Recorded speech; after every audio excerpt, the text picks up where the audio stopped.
January 25th, 1967, South Ashburnham, Massachusetts. A quiet home, a family of 7 people inside. A blinding light fills the living room. 5 unexplained figures pass through the door without opening it. The family is frozen in time. Homeowner Betty Andreason is taken to their ship. She's missing time. She says the beings weren't aliens. They were messengers. This is the Betty Andreason abduction. Will you believe? Let's get into it. Welcome to another episode of Mostly True Alien Stories. UFO sightings. Many Americans have wondered about actors of unknown objects. In Mexico pulling back the curtain.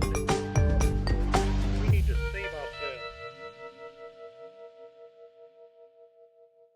Welcome back to Mostly True Alien Stories. I'm Neal, and this is the podcast where we take a true report of an alien encounter from history. We share what we know, then decide whether it's a mostly true alien story or not. And today's report is a little bit alien and a little bit spiritual. It doesn't look like the other true reports we've told in the past, and it certainly doesn't sound like them either, and it doesn't end where you expect. This is the Betty Andreason abduction, a family frozen in time, figures that pass through walls, and a journey on a hovering craft she will soon remember after hypnotherapy.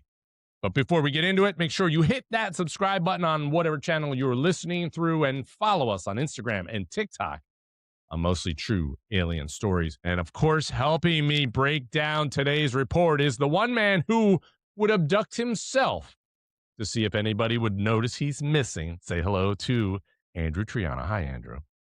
Hi, Neal. How are you? I'm good, man. How are you? Really good. I Yeah? have some exciting news to share with you. Really? from, What is that? this past week. Well, have you heard of Michio Kaku? I call Michio Cuckoo, but yeah. I call him Michi. He's my buddy. Anyway, a claim has been circulating online that he has warned that aliens are secretly destroying our satellites as a prelude to an alien attack on Earth. Ooh. I mean, it sounds pretty dramatic. No, it does. He's a theoretical physicist known for discussing hypothetical extraterrestrial scenarios. Now, Right. in past interviews, he's talked about how an advanced civilization could disable satellites as a strategic move.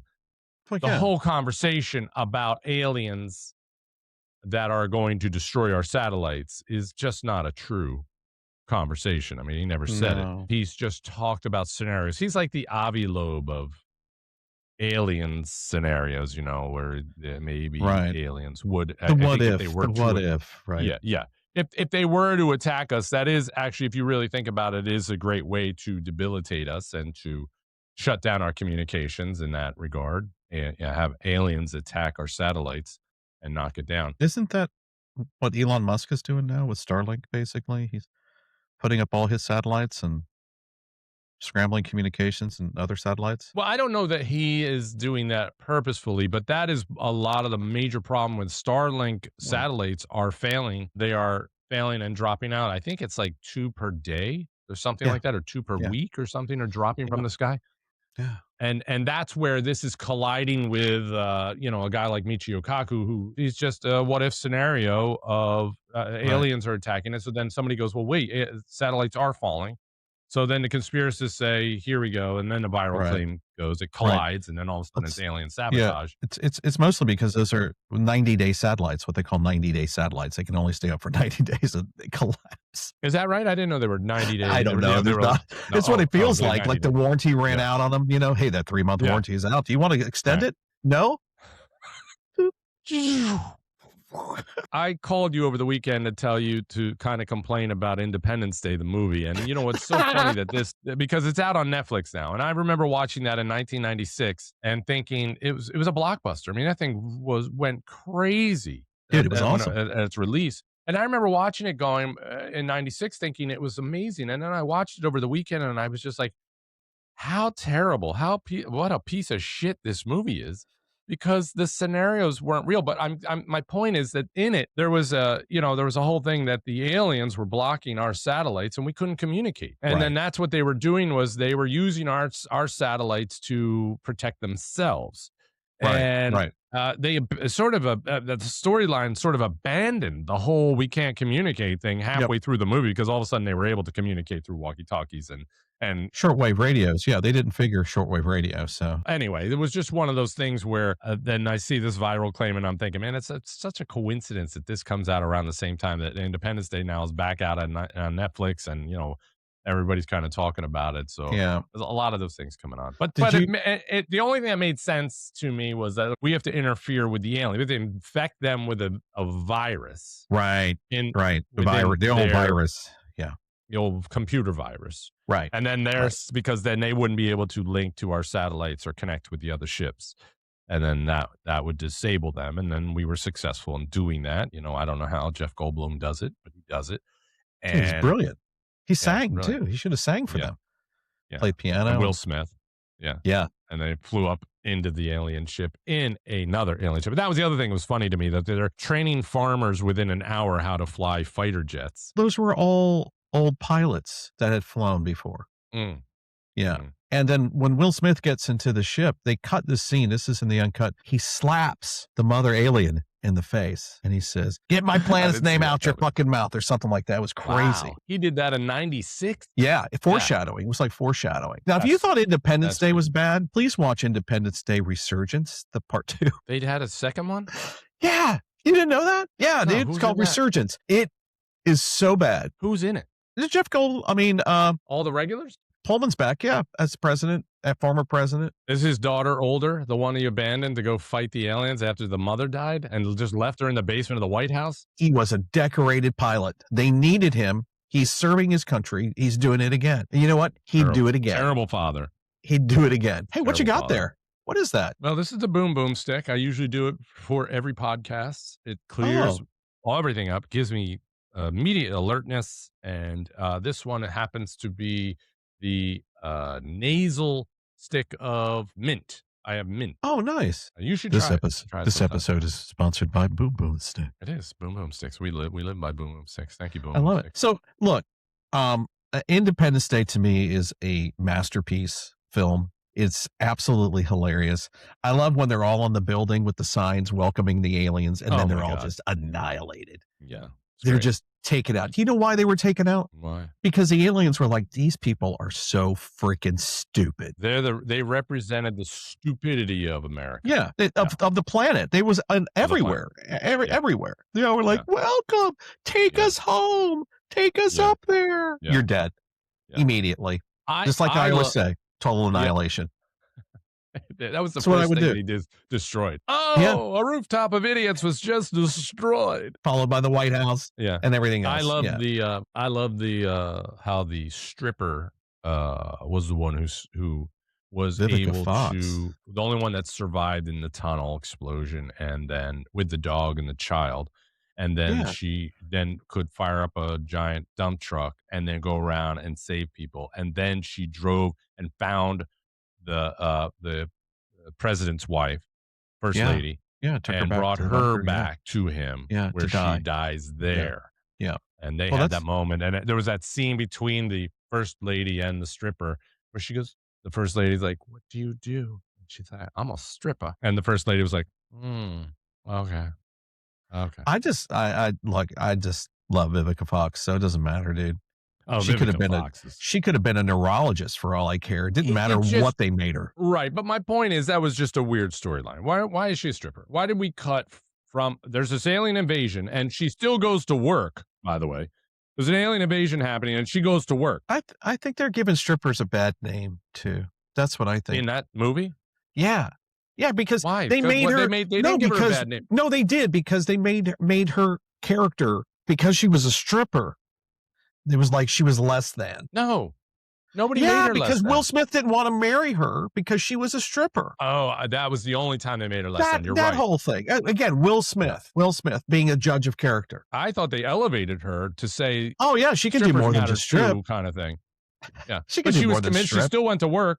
There was an alien invasion, but she was still committed. She's going to work. I just thought that she should have been like featured more in the film. Like she should have been able to fly a jet. That would have been awesome. I don't think she needed to be a stripper. I think she should have been an equal to him, like a pilot as well, like on the Air Force. And they kind of fell in love. They didn't need the stripper thing. They could have even made her like a a sandwich artist at Subway or something. You know, they could have done anything. Or a truck driver. Yeah. Yeah. But they didn't. No, they had that to make would her have a made sense. She stripper. had a truck. Yeah. Yeah, let's make her a stripper because she's hot. I mean, they had, well, yeah, she is hot. They did. I guess they had to add. They had to add a little sex appeal into a blockbuster. But they could have. They were, Couldn't she have been a sexy doctor or sexy lawyer? yeah. Of course, that would have been more. That would have been. She treats strippers. Yeah. Like neck Or she injuries and shit. represents strippers that are wrongly accused of doing bad things. Oh, she's in a the lawyer. private room. She's a lawyer. And she has to go to where they work to talk to them. And that's where they bring in the sexiness. Yeah. We could have written this movie. Yeah, I could have written it. The other cool part, though, was when the alien took over the doctor guy who was, what's his name? Brett. Let me out. Who played Data in Next Generation. Yeah. That was so awesome. Let me out. And he's like, "Mee," and the weird sound in their all head is like hurting. And they're like, he's killing the president with his mind flaying or whatever he's doing. And that was the other thing. Like, they're cutting open an alien. None of them are in a hazmat suit. They're in those N9 masks. They're just cutting and leaning into it. And it smells. Yeah. Well, I mean, you're cutting open an alien. And then what was the alien in the alien? No, that was his armor. What is that? That was like armor. It was like armor. Yeah. I don't know. It was just everything was wrong about the movie. I loved it, though. I should get really high one time and watch it because I bet it'd be really even more fun. Be a good time. Maybe you might become paranoid and run outside naked. I do that anyway.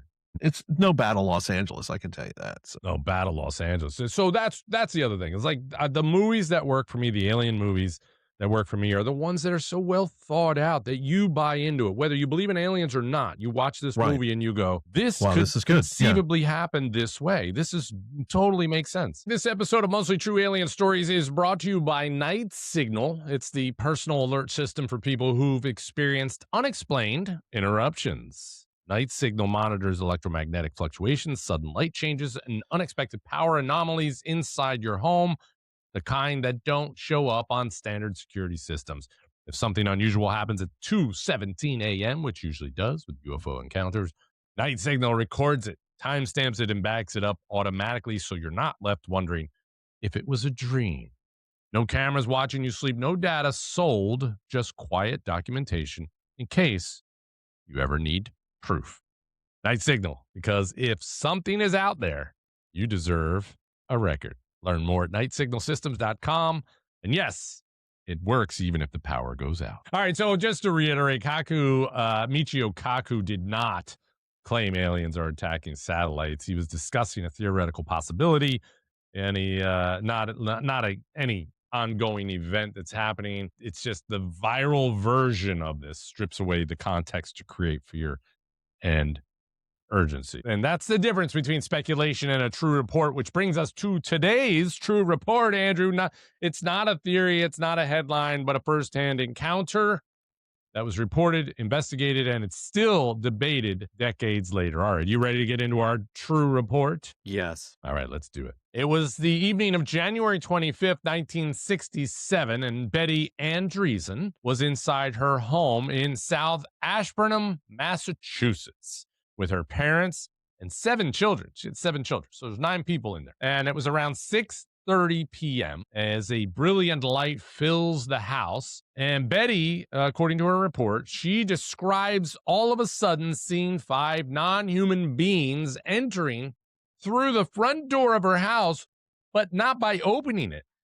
They just sort of appeared through it without any resistance at all. And her children and parents were then put into this catatonic state. They were frozen in place, and they were conscious, but their eyes were open. They were unable to move or speak, according to this report. And Betty was the only one who could not move. Yeah, like that. And the beings, she says, then began to communicate with her, but only telepathically. They were assuring her that she's not going to be harmed. She was then, after they assured her that nothing was going to happen to her, they then grab her and escort her through the wall of her home to outside to a nearby hovering craft. Can you imagine they just shove her? We're not going to hurt you. Get in the ship. All right. So according to Betty, her account about the UFO. She said it was oval, it was egg-shaped craft. It was roughly 20 to 30 feet in length. It was metallic, but not a dull metallic. It was it was metallic, but it was a dull metallic and not a shiny chrome. The surface appeared smooth and seamless, and there were no visible rivets or seams or windows or markings. She was very detailed in explaining this. There were no wings or antennas or external propulsion systems, but it emitted this soft glow, and it made no sound. And inside the craft, she reported that there were no medical tables. She didn't recall any invasive procedures. And the rooms were filled with this glowing light. And she said that she went on this journey, but it was more of a symbolic imagery journey that she interpreted as spiritual and not scientific. Like she saw visions of fire or glowing bird-like forms. And she got this sense of a moral instruction rather than experimentation. And they never identified themselves to her. And she believed at this point that they were agents of a higher intelligence, something closer to angels rather than aliens. Now, she was returned to her home sometime later, and her family resumed movement. They came out of their catatonic state. She had physical traces remaining. She had burn-like marks on her skin, reddened eyes, and she definitely experienced a period of missing time. And her children remembered these bright lights. They remember seeing strange figures and being unable to move, but they don't recall anything about an abduction or anything such as that. Okay. Years later, we're talking years later now, Betty's case was investigated by Raymond Fowler. And of course, they call him a respected UFO researcher. They're all respected UFO researchers. Well, yeah, of course. Yeah, I am a respected UFO researcher. You definitely are. Yeah. I always call the not respected UFO researchers for my investigations. Yeah. They're more fun. Those guys are more fun. Yeah. They party harder too. Yeah. They show up in clown suits. Yeah, we're here to research UFOs. All right. Anyway, Raymond Fowler has spent decades documenting her account, and under hypnosis, he says that her story remained remarkably consistent. But she also actively avoided publicity, and of course, Fowler published multiple books on her case. Really? Yeah, I mean, I'm gonna do the research on this, and I'm gonna make the money. But he treated it as a serious incident and not a spec. Did she die penniless and in a dumpster? They found her in a dumpster. I don't know. Yes. Yeah. He drove by in his limousine. Oh, hello. Hello, Betty. I remember you. Thank you for the story. Look what this book. Oh, I'm sorry. Look what your book bought me. All right. Well, that's the report as I have it. I'm now going to hand it off to Andrew, and he's going to fill in some details, and then we are going to weigh in on whether we think this is a mostly true alien story or not. All right, Andrew, what do you got? You're right. What's interesting with this story is that none of the story of the beings and all that didn't come out until she went under hypnosis. Okay. When she came back, she had no recollection of anything. Okay. Did she remember but something had happened? She felt like something had happened? She had felt like something had happened to her. She wasn't really sure what it was. The other thing too about Betty is that she was a devout Christian. And so when you mentioned that this was kind of a heavenly experience, it was for her. There was a lot of symbolism and spiritual symbolism in this. Why would we care whether she was devout Christian or not? I mean, I don't know what that's bringing in. I think she's talking about the beings being messengers and not aliens. Okay. And them being kind to her and gentle with her. Sure. They weren't your usual grays, because she describes them, they were gray. The usual grays are they're pretty, shoving butt plugs and stuff inside you, and not doing nice things. That's what they're made for. They're supposed to do the butt plug thing on people. Oh, I didn't. That's their instructions. Actually, they're the ones that have to go do all the research on humans, and they decided that butt plugs would be the way to go. Anal probing and butt plugs. Have you ever had a butt plug? Have you ever done a butt plug? No, I've never done a butt plug. What do you do? Do you just shove it up in there and just hold it? You can if you want. I mean, if you're into that. You can wear it all day if you wanted. So you're telling me you're wearing one now? No, I'm not. But I'm wondering, what would the aliens do if they did abduct someone and they had a butt plug in them, or to be like, oh, this is going to be easy. This guy was ready for us. In 2026, they're probably like, not another one.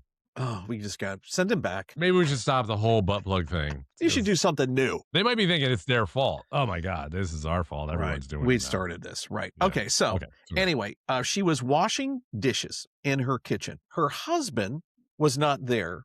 Now I heard two stories. I had heard that he was in a car accident, and he was at the hospital. And the other story I heard is that he was just sick in the other room. So I don't know where he was, but he was not at home. Yeah, but who cares? You know what I mean? Like, why? Well, that's he wasn't two different part things of in the story. It doesn't matter because, she talked about being married. She talked about her husband. But it sounds like there was enough people in the house. There was 9 freaking people. Yeah, she was her kids, and then her parents were there. Okay, so talk about devout Christian. She's just like, every time we slept together, we had a kid. Right. Every time. She 7 kids. That probably put him in the hospital. You know what? He wasn't sick. He was just like, I need a fucking break, man. I'm out of here. I'm going to crash my car so I can get the fuck out of here. Get her, Grace. Go get her. You deal with her and those 7 kids. And her parents were over. He's probably like, I need tequila. I need a joint. I need to be left alone. He's like, when he crashed on the way to the army office. He was trying to get enlisted to go to Vietnam to get the fuck out of this. I'll clean toilets. I'll do the stuff nobody wants to do. I'll give venereal disease tests. How about that? Whatever it takes.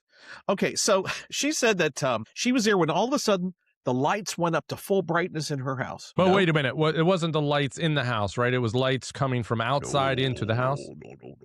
No. Oh. The lights in the house went, and then it went black.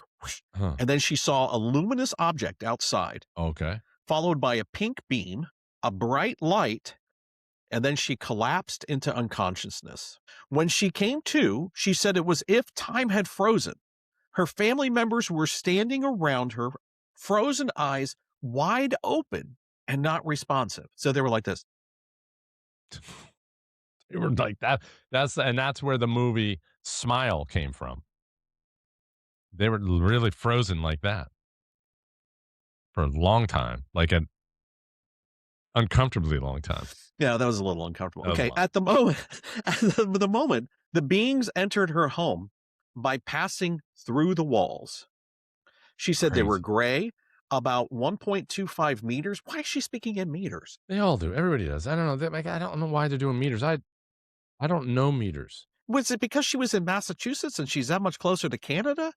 And they used the metric system there? Is that what happened in 67? No, I don't know. You know what? That may have just been somebody wherever we're getting our facts, they just translated it into meters. Right. But then I read they were like 3 to 4 feet tall. So okay. They had abnormally large heads. Yeah, totally black grazed. Eyes. Totally grazed. Yeah. At first, she said she was terrified. And after that, she felt them emanating a peaceful, easy feeling. So like the Eagles song. Yeah, and that's where the song came from. Easy feeling. All right, but all of this recollection is through hypnotherapy, which you'll get to when we talk about Fowler. But I just wanted to tell our audience that she didn't remember this immediately. So this is in hypnotherapy. This is how this comes out. Yeah. All she knows is that she passed out, and when she woke up, her family was like, "Oh my God, are you okay?" That's all she remembered. And then later she started having these like vision type things. She couldn't sleep. All these things were affecting her sleep. And then, it took her years though. It took her years to reach out to get help with this, to find out what had happened. So they guided her outside to their ship. She said through the wall. Right. They floated through the wall. Yeah. Kind of like Linda Napolitano, who did the floating out the window. Napolitano, whatever her name was, and Bud. And same experience. Yeah. And we know where that ended up. They guided her outside to their ship. She said it was bright and spacious, and there were no windows, but the sides could become transparent. Very cool. Imagine you're looking at a wall and all of a sudden you can see through the wall. Yeah, that's cool alien tech right there, people. Yeah. Yep. And the objects inside could alter shapes as needed. I need a chair. It's a chair. Wow. I'd like an air fryer. That's a new one. Like, I've never heard that kind of explanation before. That's brilliant. I love So this. they led her down. She saw many rooms there, but they led her to a room at the end of the hallway. You know what that means. You know what's coming. No, you never want to go to the room at the end of the hallway. And she said it was white with a table in the center. Yeah. She immediately went and laid down. She was tired. She had 7 kids and her parents were over. And her husband's in the Thank hospital you. because he tried to kill himself on the way to enlist to go to Vietnam. Thank you for taking me. This is the best. Can I get some wine? She laid down and there was a machine, she said, and it penetrated her body. Oh, I thought there was no sort of surgical. No. Her entire body, she said, but it was painless. Okay. She said they studied all of her. More of a scanning than intrusion. Kind of, but she said they were like, it did penetrate her. There was like needles and stuff. She said, but it didn't hurt. And they were gentle and she never felt any pain. Okay. They didn't just examine her body. They also examined her mind as well. She says she witnessed a phoenix being reborn out of the fire. Wow. Yeah. So, you know, the phoenix symbolizes death, resurrection, and eternal life. Okay. And as a Christian, that's huge, right? Sure. So that's why they always bring up her Christian views and her Christian values, because she saw this bird like burst and then the ashes, and then it came out of the ashes and rebirth. After the tests were complete, they started doing different tests on her. They deliberately invoked emotions of joy, anxiety, and fear to study her. They wanted to study the human emotion side of her. This is what she's reporting. This is what she's revealed in her hypnosis state. Okay. After all the tests were complete, they led her to another room where they did light purification. It was called a light purification room. When all the tension inside of her dissolved, she then returned to her kitchen. Her family was awakened. They thought that she had fainted for a few seconds, but she knows that she was gone for several hours. And she said that she felt like she was gone for at least 2 or 3 hours. Interesting. I thought I had seen that 2 hours had passed, right? Yeah, the Something like beans that. came in at like 6:30, and she was returned sometime around 8:30 to 9 p.m. Yeah. Yeah, 2.5 hours. But her no time family had is passed saying, there with her family. No time had passed with her family. She Interesting. was gone for like 2.5. I wonder she felt why like 2.5 hours. I wonder why there's a discrepancy in that Yep. reporting. There's so many discrepancies when I dig into these things. So Yeah. during hypnosis, they said that Betty's testimony proved to have raw emotion and physical, like she felt it. She felt it. Like she believed what happened. Yeah, it's interesting though that there's also names for the rooms. What was Light that? purification room. Like, Yeah. that's pretty detailed. Yeah. And for not remembering it and only remembering it after Right. hypnotherapy, that's an interesting Right. point to the story. Okay, go ahead. So she had, how this all started with the hypnosis and all this stuff is that she had reached out to Dr. J. Allen Hynek. Our old boy Hynek. Yep. And he's the one that turned her on to Fowler. Because he was too busy being respected elsewhere? Yeah. Yeah, he had that those special events at Kmart. Yeah. Those weekends. And book readings for the other people's stories they stole. Right. So Fowler comes. Fowler does the whole hypnosis thing. Now, he says that she cried and trembled and overflowed with joy after every session. Like she was just, oh, this is fantastic. Let me tell you about them, what they told me. They're messengers. They're not more aliens. They never harmed me. They never caused pain to me. What was her age, and of the 7 children, how old was her youngest? Do you know? I do not know. I do not know. She had 7 kids. So I'm going to say, and if she got married at 20 and she had a kid every year, she's 27. I'm going to say she's probably mid-30s is what I'm going to guess. I'm going to look this up because I want to take that into consideration because... Oh, postpartum. Yes. As you look that up, so yeah, you were right. He wrote a book called The Andreason Affair in 1979. And dude, this book that Fowler wrote became a bestseller. Now, here's the other thing. The beings, the grays that she described, inspired pulp culture. Really? They influenced Spielberg for what the aliens look like in Close Encounters of the Third Kind, and also what the Greys look like on the X-Files. Well, how is that possible? Because we had the gray sightings prior to that and descriptions of them in other stories before 60s. Nobody had or written a 7. book that was so popular as frickin' Raymond Fowler's. That's why. Do you think that they share any of the royalties with the person who gave them the story? I don't think they do. That's what a racket these guys are. I'm a respected ufologist. You're going to tell me your story, and then I'm going to make a book about it. Okay, now here's another thing that you might not know, but Betty claims that she had been visited her whole life by the Greys. Oh, She said it was a spiritual journey for her. She said that she traveled through other planes of existence while she was on the ship. wait a minute. But out of hypnosis and prior to hypnosis, had she ever claimed that she had experiences, but No. she just wasn't sure what it was? So it was under hypnosis that all of this was revealed, that she has had other experiences. Yes. Or at least this is what Fowler is adding to the story. Right. Okay. Okay. She said that she was seeing the universe from a different perspective. Now, the message that they gave her was a great cleansing or destruction was coming, followed by renewal. This is from this experience itself that happened at her house with the lights and all leader, that. right, Yeah. put Okay. this in her head. Okay. He also gave her a book to read. Fowler's, another book by Fowler. The aliens had it. You'll like this one. It was like the Greys, how to make your way through the Greys ship for dummies. It was like the first one. How to escape the Greys for dummies. Act like you're not afraid.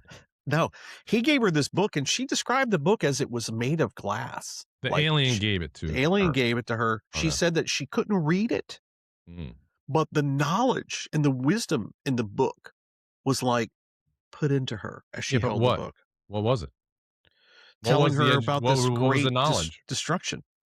That was it. Okay. And also that there was a single creator in the universe that connected all life together. Okay. The last message that they gave her before she returned back to her kitchen was she would forget everything, but it would return to her at the right time. Okay. Did it? I guess Fowler got the stuff out of her. Yeah. So So when what- when she returned to her kitchen, remember, she didn't remember anything. She knew something had happened to her, but she couldn't Yeah. recall anything. And it wasn't until she went under hypnosis that she had all these visions and talked about the Phoenix and the glass book and the light purification room, and all of this stuff came out during hypnosis. I don't know what needle got moved from it, though. What's the point of you remembering it if it doesn't move a needle on something? Great destruction is coming. Okay. Now we Clean the understand. planet. You know what? I want to backtrack. So the ages of her children, because I had asked, they ranged at the time from age 3 to 13. Okay. So At she that didn't time. just give birth. She didn't just give birth. So Okay. there's none of that. Also, we should note too, we generally add this in, and I don't think we have in the last couple episodes. Were there other incidents, other UFO incidences or sightings or encounters around the same time in the same area? So in 65, in Exeter, New Hampshire, that was a very famous mass sighting in U.S. history. 65. Okay. That's 2 years 65. prior. Yeah, Okay. there was a New England. So there was a New England wave of UFOs between 65 and 75. Oh, wow. Okay. And so this one, the Exeter one, was observed a large silent craft with flashing red lights. And the official explanation, they said it was a weather inversion. Yeah, of course. It's Yeah, always a weather balloon. Yeah, and this was just 2 years before Betty's experience. In Ashburnham, there was a sighting in 67, very close geographically to South Ashburnham, where Betty lived. Right. The multiple residents reported a low-flying luminous object. That was silent and it maneuvered erratically. And there were reports of loss of time and electrical interference during that period. So Ashburnham becomes a recurring location in these UFO records.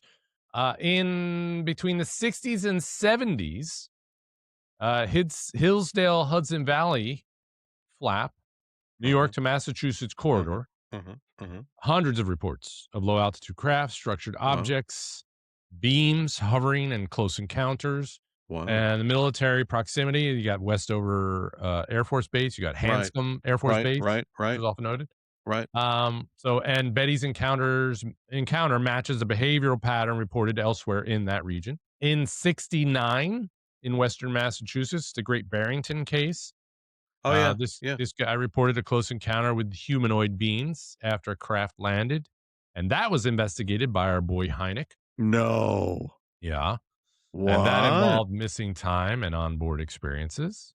Okay. This was similar to Betty's. And then Massachusetts, the contactee era, they called it. From the 50s to the era? The contactee era undercurrent. There was from the 50s to the 60s, they saw a rise in contact narratives that were spiritual, symbolic, humanoid encounters. There you go. Yeah, and that Betty's experience sort of bridges all of this early contactee themes and later abduction era medical symbolic elements. Does it talk about ultimate destruction? I don't see that here. A glass book? No glass books. But I mean, one can only assume. So there's a lot going on in that area during that time frame that is pretty interesting to note as we head towards our weighing in on conclusion. This case. Okay. All right. What else you got? That's it. That's all I got. That's all you got. That's all I got. Let's weigh in. What do you think that this is a mostly true alien story or not? I do not. You don't. I do not. I think that there was some sort of power surge in the house. She passed out. The parents freaked out. The kids freaked out. A few seconds went by. She came to. You think they freaked out enough to go into a catatonic state? Yeah. To be like, it lasted a few seconds or a second. I mean, think about it. A big bright light in your thing. It could have been a transformer blowing up outside their house. Could have been anything. They didn't talk about the power coming back in the house afterwards. They didn't talk about any of that stuff. They all witnessed her passing out. That's it. And then what about her visions of these aliens coming through the wall and taking her onto a craft and all of these things? I think she hit her head on the way down. And that was her experience. That was it. I don't think that she went onto a ship. I see no purpose in this conversation that's happened with her, with the beings, seeing a phoenix and all the symbolism and all this stuff. And she had no recollection of this. And it was just so convenient that the guy, the leader of the aliens, told her, "You will not remember until the time is necessary to remember. But remember, great destruction is coming.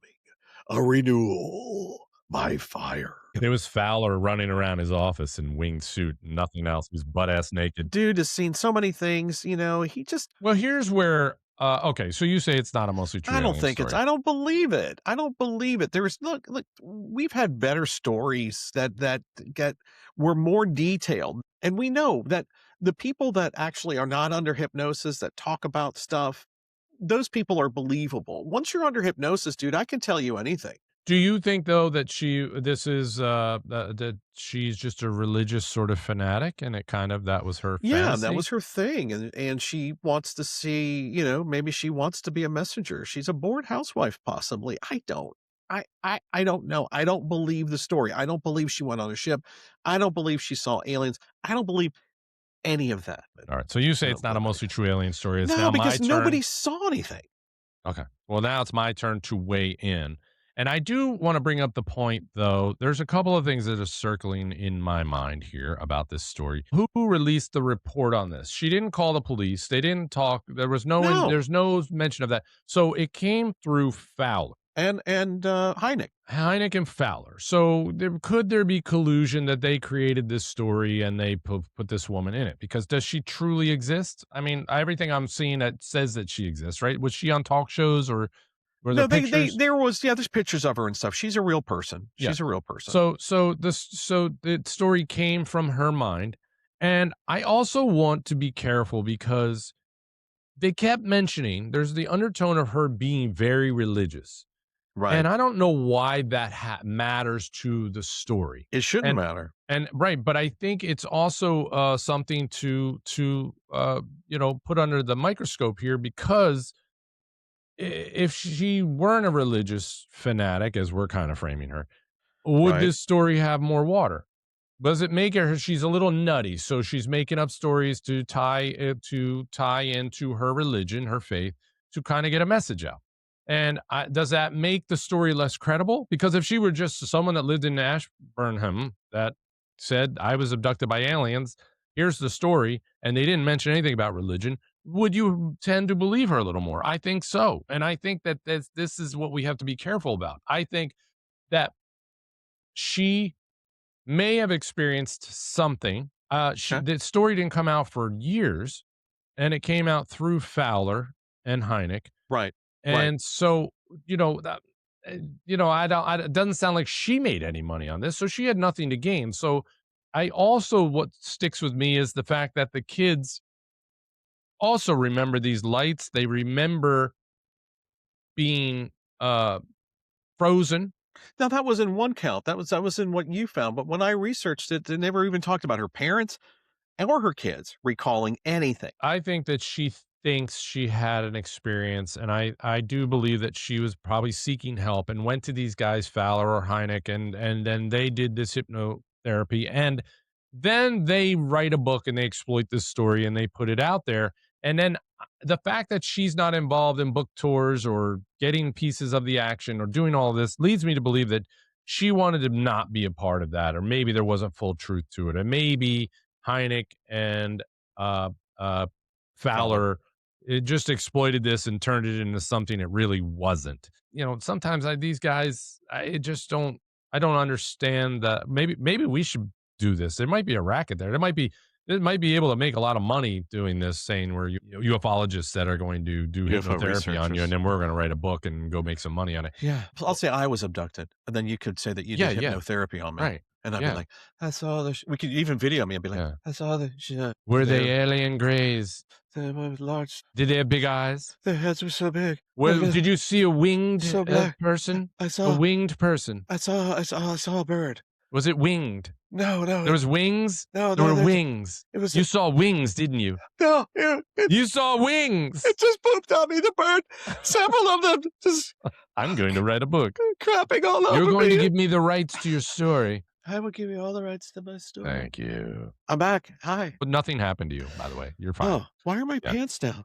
Oh, it's just we needed to do some tests on your penis. All right. So based on all of this, I just don't want to. I want to make sure that, we hear a lot of these stories, and I just if it's mixed with religion and aliens, I think we have to be very careful. That doesn't make you a nut. No. How come if you just believe in aliens and you tell a story about aliens, you're not crazy. But if you mix it with religion, you're a little off. You're a little off here. So, you become this religious nut job. But, where it should be the opposite. You believe in aliens and an alien encounter happened to you and all these things and you were taken onto a ship. Okay, you should be crazy. No, you're not as crazy as if you say, this was a religious experience and I'm a religious fanatic. So I think she was under a lot of pressure. I think things happened, and I think Hynek and Fowler kind of manipulated the story to it. I do not think this is a mostly true alien story. I think it's very cool. I love the glass book stuff. I love the whole floating through the walls. Yeah, that's cool. That's the cool. Hovering ship and, the different rooms. So Andrew says it's not a mostly true alien story, and I'm with him. I don't think this is a mostly true alien story based on the evidence that we discussed today. Sounds like there's a couple of different stories out there, but this is not a mostly true alien story. So whether this was an alien encounter, a conscious event, something seemed to have happened to her in 1967, I don't think it's an alien story, and neither does Andrew. And cases like this are why we do this show. So if you have your thoughts, leave a comment. Let us know what you know. Maybe you know more about the story than we do, or you think that this is a mostly true alien story. Don't forget to subscribe and share the show. And you can follow us on Instagram and TikTok at Mostly True Alien Stories. We'll see you on the next episode. Until next time, be kind to the aliens when they get here. Andrew, great job. Thanks for that info. Thanks, Neal. All right. Bye. UFO sightings. Many Americans have wondered about factors of unknown